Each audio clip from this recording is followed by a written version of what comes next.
Shalom, jemaat Tuhan yang terkasih. Selamat datang, selamat bergabung di dalam acara I Start With Jesus. Saya senang sekali bersama istri boleh kembali menyapa Bapak Ibu Saudara dalam acara ini, di mana kita akan memulai aktivitas kita di pagi hari ini bersama-sama dengan Tuhan. Sebelum kita mulai, saya juga mau mengingatkan untuk Bapak Ibu Saudara menyiapkan roti dan anggur agar kita bisa menggunakannya nanti karena kita akan bersatu dengan tubuh dan darah Kristus. Mari sama-sama kita arahkan hati kita. Satu ayat firman Tuhan yang saya mau bacakan buat Bapak Ibu Saudara sebelum kita mulai. Dari Matius 11 ayat 28. Maka dikatakan, marilah kepadaku semua yang letih lesu dan berbeban berat. Aku akan memberikan kelegaan kepadamu. Ketika kita datang sama Tuhan, apapun yang menjadi masalah, persoalan kita, berat hati kita tanggalkan semuanya di dalam Tuhan. Dan Dia yang akan memberikan kita kelegaan. Amin. Mari sama-sama kita arahkan hati kita masuk di dalam hadirat Tuhan.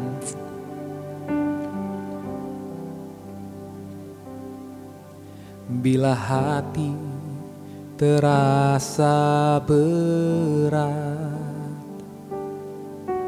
tak seorang pun mengerti bebanku. Ku tanya Yesus, apa yang harus ku buat? Dia berfirman, mari datanglah. Dia selalu pedulikan aku. Ku datang Yesus, Dia pikul segala bebanku. Sujud di altarnya,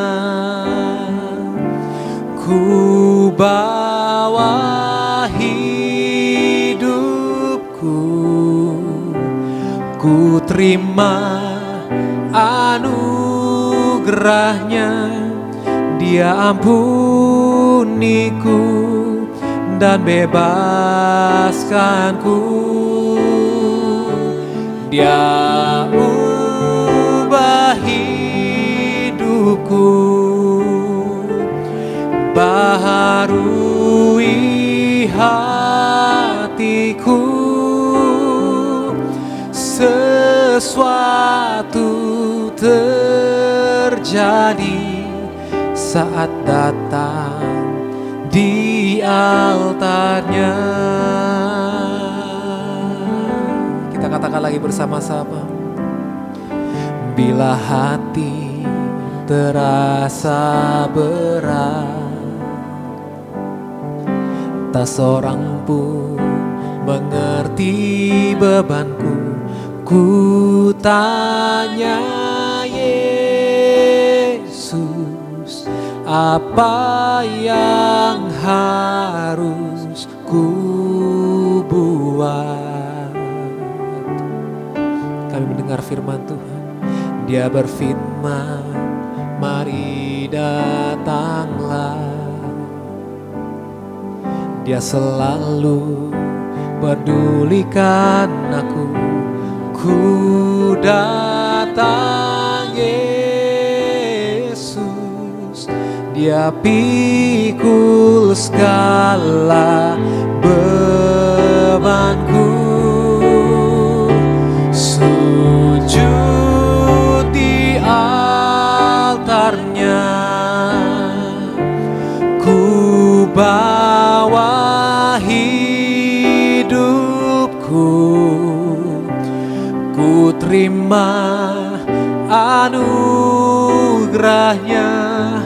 Dia ampuniku dan bebaskanku. Dia ubah hidupku, baharui hatiku. Sesuatu terjadi saat datang di altarnya. Mari katakan sujud di altarnya, sujud di altarnya. Ku bawa hidupku, ku terima anugerahnya. Dia ampuniku dan bebaskanku. Dia ubah hidupku, baharui hatiku. Sesuatu terjadi saat datang di altarnya. Katakan sesuatu terjadi. Sesuatu katakan kesembuhan terjadi. Kesembuhan katakan pemulihan terjadi. Pemulihan katakan lagi kemenangan terjadi.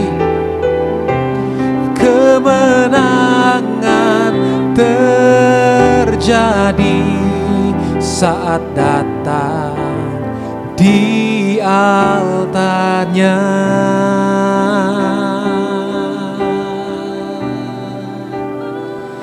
Ini yang kami percaya Tuhan, bahwa dekat Tuhan saja hati kami tenang.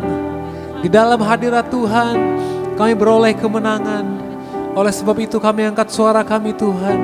Kami tinggikan Engkau, nama di atas segala nama, Raja di atas segala raja. Yesus kami yang kami sembah, kami tinggikan Tuhan. Kami agungkan Yesus, kami muliakan. Haleluya.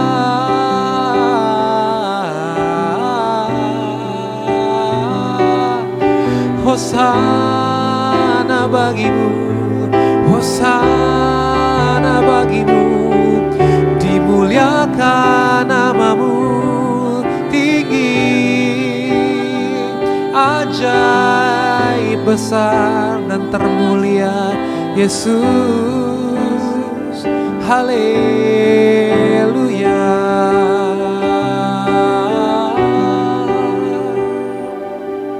Terima kasih Tuhan, terima kasih.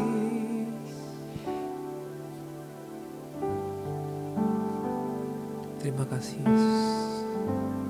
Inilah yang ku renungkan setiap waktu. Nyanyian pujian dan pengagungan kepadamu.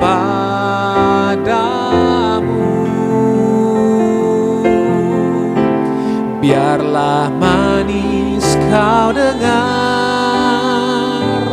Tuhan, oh manis kau dengar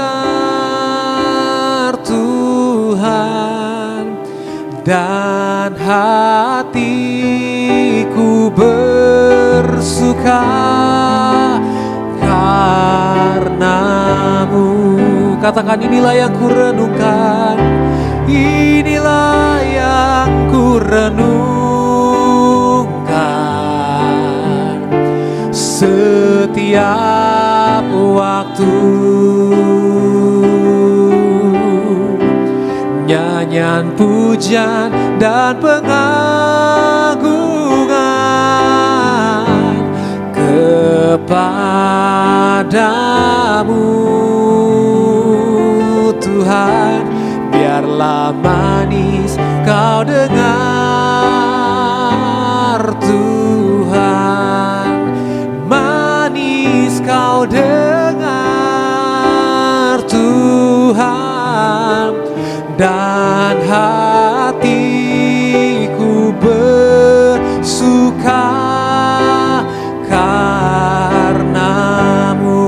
dan hatiku bersuka Tuhan, dan hatiku bersuka. Katakan lagi, hatiku bersuka, dan hatiku bersuka, dan hatiku bersuka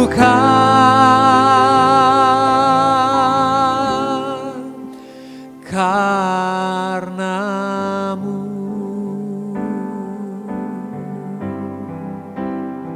Oh, haleluya.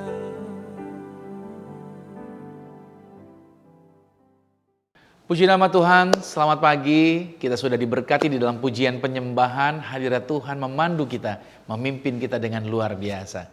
Nah, sebentar kita akan dengar firman Tuhan. Baik saudara yang ada di Indonesia, atau yang ada di luar negeri, atau Anda yang sedang ada di jalan kah, atau yang ada di rumah, dimanapun Anda berada. Saya yakin dan percaya lawatan Tuhan bekerja bagi setiap kita. Nah, sebelum firman Tuhan disampaikan, mari terlebih dahulu kita mau satu di dalam doa. Tuhan Yesus, terima kasih buat setiap kesempatan baik yang Tuhan percayakan. Kasih karunia, anugerah, kemurahan, kemuliaan Tuhan beracara bagi kami. Kami telah diberkati di dalam pujian penyembahan. Saatnya kami akan dengar firman, Roh Kudus yang ambil alih dari awal sampai dengan selesai.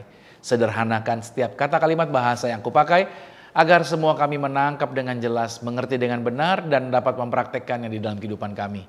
Tutup bungkus kuasa ke darah Yesus kami semua, agar firman Tuhan ini tidak dapat dicuri oleh si jahat, melainkan jatuh di atas ladang hati kami yang subur.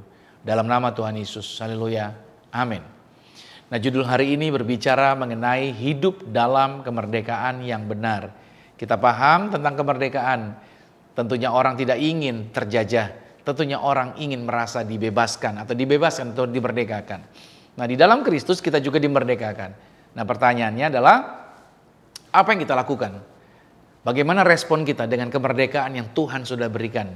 Apakah kita mau gunakan itu untuk semau kita atau bagaimana? Nah, coba kita lihat dulu di dalam Galatia 5 ayat yang pertama. Supaya kita sungguh-sungguh merdeka, Kristus telah memerdekakan kita. Karena itu, berdirilah teguh dan jangan mau lagi dikenakan kuk perhambaan. Nah, teksnya berkata demikian. Tentunya semua orang itu suka dengan kata kemerdekaan. Namun, sejujurnya, tidak semua orang tahu apa arti kemerdekaan yang sejati, khususnya dalam konteks kehidupan rohani. Banyak orang berpikir yang namanya merdeka berarti bebas melakukan apa saja tanpa batas. Kita bisa melihat bagaimana pada saat Indonesia pada waktu zaman Orde Baru, begitu lepas masuk zaman reformasi, wah orang merdeka gitu. Dari belenggu penjajahan Orde Baru. Mereka sekarang bisa berbuat bebas semau-maunya, tapi pada akhirnya kebablasan. Mereka pikir bebasnya mau semaunya mereka. Nah, kita melihat dulu sekarang dari kacamata firman.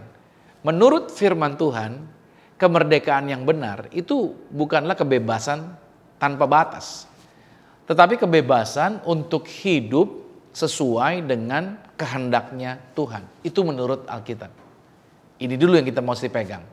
Makanya yang pertama yang kita mesti pelajari adalah kemerdekaan itu sendiri adalah diberikan oleh Kristus. Bukan karena kemampuan kita, tapi itu diberikan oleh Kristus. Karena teks daripada Galatia 5 tadi kita bedah satu persatu ya, dikatakan Kristus telah memerdekakan kita. Dalam konteks surat ini kepada jemaat di Galatia, jemaat di sana itu sedang dipengaruhi oleh suatu pengajaran yang salah, bahwa keselamatan itu perlu ditambahkan dengan hukum Taurat, artinya dengan setiap perbuatan-perbuatan yang baik untuk bisa diselamatkan.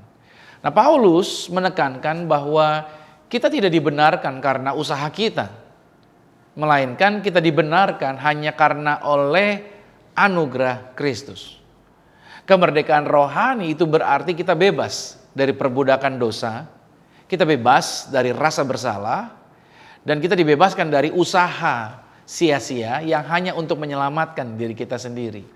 Kalau saya beri ilustrasi, coba saudara bayangkan, ada orang yang telah dibebaskan dari penjara, tetapi dia terus hidupnya masih seperti terikat di dalam sel penjara. Padahal secara fisik dia sudah keluar, tapi secara konsep berpikir dia seperti seolah-olah masih ada di dalam sel. Nah, itulah gambaran orang Kristen yang hidup dalam ketakutan akan hukum. Padahal sudah ditebus oleh darah Yesus. Mereka bukan lagi hidup dalam kasih karunia, tapi masih ketakutan di dalam hukum. Pelajaran yang kedua, kemerdekaan itu butuh keteguhan. Kita balik lagi dalam Galatia 5 tadi pada ayat yang pertama, bahwa karena itu berdirilah teguh. Kemerdekaan dalam Kristus itu bukan seperti status gitu loh. Bukan status pasif. Tapi kemerdekaan dalam Kristus itu adalah panggilan aktif untuk terus berdiri teguh. Artinya, kita harus menjaga iman kita dan kita harus menjaga kebebasan rohani itu dari segala bentuk kompromi dan pengajaran yang menyesatkan. Dunia, legalisme, dan godaan dosa itu selalu akan mencoba menarik kita kembali kepada sistem perbudakan. Mereka ingin membawa kita kepada konsep-konsep yang lama, padahal kita sudah dimerdekakan. Nah, yang perlu kita lakukan dalam firman Tuhan ini adalah aplikasinya. Apakah kita masih hidup seperti orang yang terikat oleh perasaan tertuduh tadi, oleh trauma masa lalu, atau tuntutan-tuntutan kesalehan yang tidak sesuai Injil tadi? Ini dulu, saudara harus pahami bahwa kita mesti punya keteguhan. Bahwa diselamatkan Tuhan, kita punya keteguhan. Kalau udah diselamatkan, kita pegang janji Tuhan. Sampai selama-lamanya Tuhan yang menjanjikan keselamatan, kita pegang sampai selamanya. Pelajaran yang ketiga, kemerdekaan itu harus disertai tanggung jawab. Ini poin yang penting nih, garis bawah ini. Bahwa kemerdekaan harus disertai tanggung jawab. Karena dalam Galatia 5 tadi ayat yang pertama dikatakan, dan jangan mau lagi dikenakan kuk perhambaan. Berarti di sini saudara ada dua ekstrim yang salah. Ada dua ekstrim yang salah. Yang pertama itu legalisme, yaitu hukum tanpa kasih karunia. Yaitu menunjukkan bahwa mereka kembali kepada perbudakan. Atau mereka hidup dalam aturan-aturan yang mati. Sehari mesti berapa kali berdoa, mesti berapa banyak baca pasal, mesti berapa baik yang harus kita buat. Dengan ukuran-ukuran itu yang disebut tadi. Makanya kita jadinya tergantung dari peraturan-peraturan yang salah ini. Kita hidup dalam peraturan-peraturan. Bukannya salah kita melakukan perbuatan baik, berdoa, baca Alkitab, itu bagus. Tapi pada saat kita melakukannya, dasarnya karena kita takut Tuhan marah, dasarnya karena dengan berbuat itu kita sedang menabung kebaikan agar Tuhan memberkati, itu yang tidak tepat motivasinya. Ekstrim yang kedua adalah libertinism. Artinya punya kasih karunia, diselamatkan karena kasih karunia, tapi dia bergerak sembarangan atau tanpa ketaatan. Hidupnya semaunya dengan alasan begini, kan saya sudah diselamatkan, jadi saya mau buat apapun ya Tuhan tetap sayang saya, Tuhan tetap mengasihi saya dan lain sebagainya. Jadi ya Tuhan gak marah lagi lah gitu. Seolah-olah Tuhan dulu marah-marah, sekarang udah gak marah, jadi saya harus bebas membuat apapun karena saya sudah diselamatkan. Saudara dengar baik, Paulus menegaskan dalam Galatia 5 ayat 13. Saudara-saudara, kamu itu telah dipanggil untuk merdeka. Tetapi janganlah kamu mempergunakan kemerdekaan itu sebagai kesempatan untuk kehidupan di dalam dosa. Melainkan layanilah seorang akan yang lain oleh kasih. Kekristenan itu saudara, kita harusnya bisa share love, berbagi kebaikan kepada setiap orang yang ada di sekitar kita. Kita diberkati bukan berarti hanya untuk kita, tetapi kita memberkati kembali apa yang sudah menjadi berkat dari Tuhan yang Tuhan kasih. Kita bagi, share lagi kepada mereka. Tanggung jawab kita adalah saudara di dalam kemerdekaan ini menjadi penting. Tanggung jawabnya apa? Hiduplah di dalam kasih. Ingat baik, tanggung jawab orang yang sudah dimerdekakan, dia harusnya hidupnya di dalam kasih. Yang berikutnya adalah dia harusnya menghasilkan buah roh. Jangan sampai kita ada di gereja angkat tangan, bahkan kita melayani pujian penyembahan luar biasa, tapi kita nggak punya buah roh. Kita pilih temen, ya, Kita lihat orang yang cocok sama saya yang mana, yang nggak cocok saya nggak mau jalan sama dia. Saudara yang dikasih Tuhan, Anda dan saya dipanggil untuk menjadi sama seperti Yesus. Yesus ketemu dengan orang kusta. Orang kusta tidak dia jauhin. Yang kebanyakan orang Yahudi menarik diri. Tapi Yesus malah mendekat dan memegang orang kusta. Dia tidak takut tertular, tapi malahan dia menularkan kesembuhan kepada orang kusta. Mungkin Anda berkata, tapi kan itu Yesus. Betul. Buat apa kita jadi Kristen? Artinya Kristen adalah apa? Pengikut Yesus. Kalau kita menjadi orang Kristen, berarti apa yang Yesus lakukan? Harusnya kita mengikuti apa yang Yesus lakukan. Sikapnya, karakternya Yesus. Yang dia begitu mengasihi orang-orang kaum marginal. Orang-orang yang levelnya ada di bawah dia. Dia tetap mengasihi. Yesus tidak pernah pilih kasih. Dengan pejabat, dengan orang-orang tertentu, dengan orang-orang yang punya penghasilan lebih. Dia mau mendekat. Tidak. Dia dengan semua golongan. Dia mendekati semua orang. Dia mengasihi semua orang. Kalau kita jadi orang Kristen, harusnya kita kelihatan ada buahnya. Buat apa kita tanam pohon yang berbuah kalau tidak menghasilkan buah? Buat apa pohon itu berbuah kalau buahnya hanya dinikmati oleh pohonnya tanpa kita bisa nikmati? Sesungguhnya buah bukan dinikmati oleh si pohon, tapi buah dinikmati oleh orang-orang yang di luar pohon itu. Sama dengan kehidupan kekristenan kita. Harusnya kemerdekaan yang kita terima itu bisa menghasilkan buah yang dapat dinikmati oleh orang lain. Dan yang ketiga adalah tanggung jawabnya. Kita menolak hawa nafsu kedagingan. Ya, setiap orang punya hawa nafsu. Kita masih ada daging nih, kita dibungkus daging. Tapi ketika kita sadar kita orang yang dimerdekakan, gunakan kemerdekaan itu untuk menolak hawa nafsu sesuai Galatia 5 ayat 19 sampai dengan ayat yang ke-21. Nah, saudara, saya berikan sebuah ilustrasi seperti ini. Seseorang yang diberikan kunci mobil mahal, dia dapat mobil mahal. Wah, mobilnya luar biasa. Ya kan? Tapi saudara, orang itu harus tetap bertanggung jawab. Atas apa? Atas cara mengemudinya. Dia nggak boleh sembarangan. Dia harus mengemudi dengan bijak. Walaupun itu sudah diberikan kuncinya untuk dia punya, untuk dia mengendalikan. Tetapi dia harus mengendalikan dengan bijaksana. Kemerdekaan yang diberikan Tuhan bukan alasan untuk kita ugal-ugalan. Tapi kepercayaan yang harusnya dijaga dengan penuh hikmat. So, saya closing. Kristus sudah memerdekakan kita.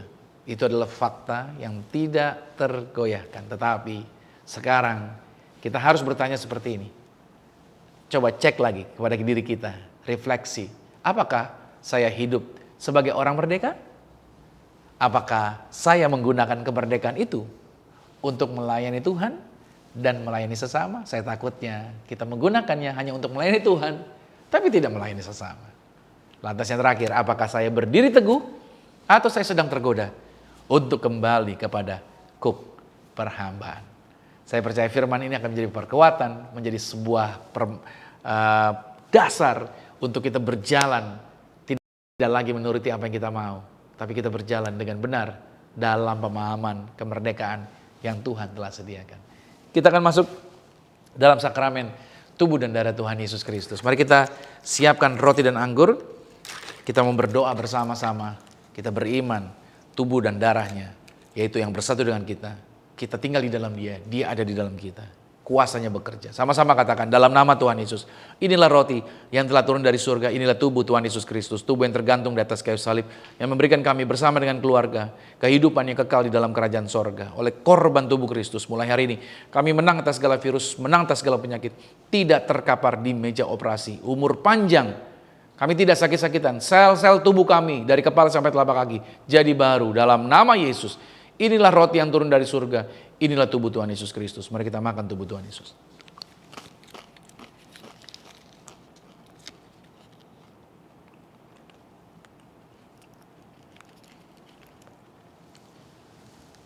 Mari kita angkat anggur ini bersama-sama dengan saya katakan dalam nama Tuhan Yesus. Inilah darah Yesus Kristus, darah yang tercurah, darah yang tertumpah di atas kayu salib sebagai perjanjian yang baru dan yang kekal.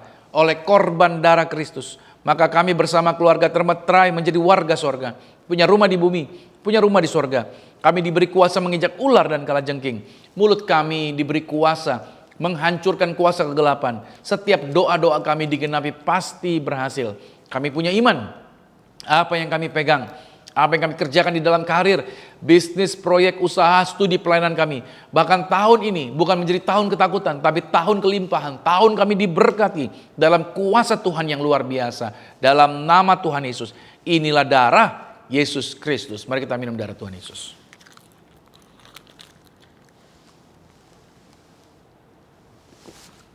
Bapak Ibu Saudara, masing-masing Anda mengucap syukur untuk korban tubuh dan darah Tuhan Yesus. Percayalah, mujizatnya, kuasanya, lawatannya terjadi atas setiap kita.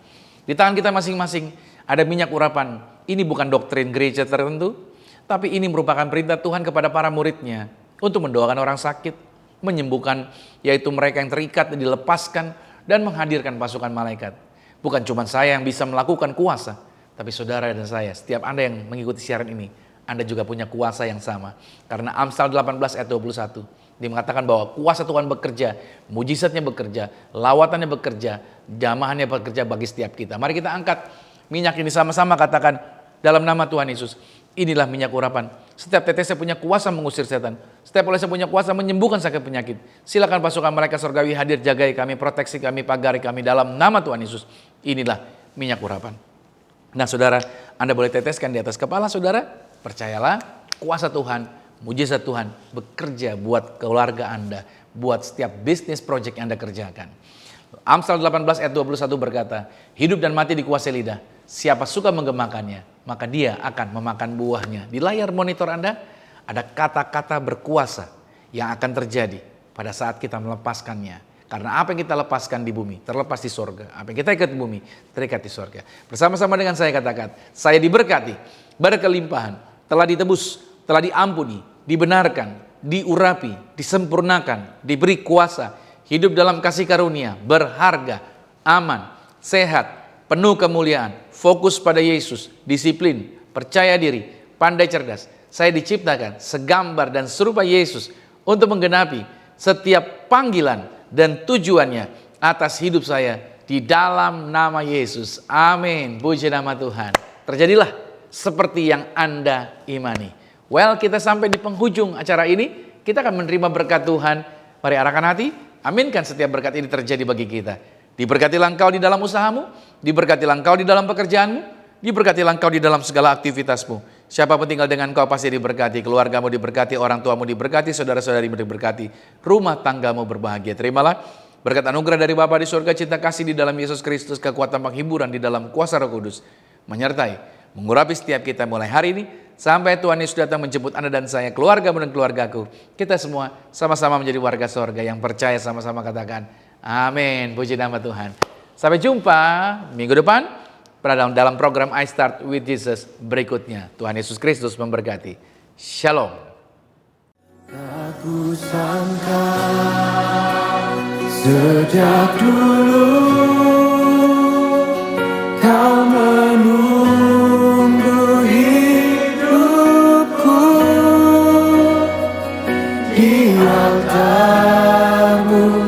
Ku sadari selama ini kau menanti. Ku akui semua dosaku,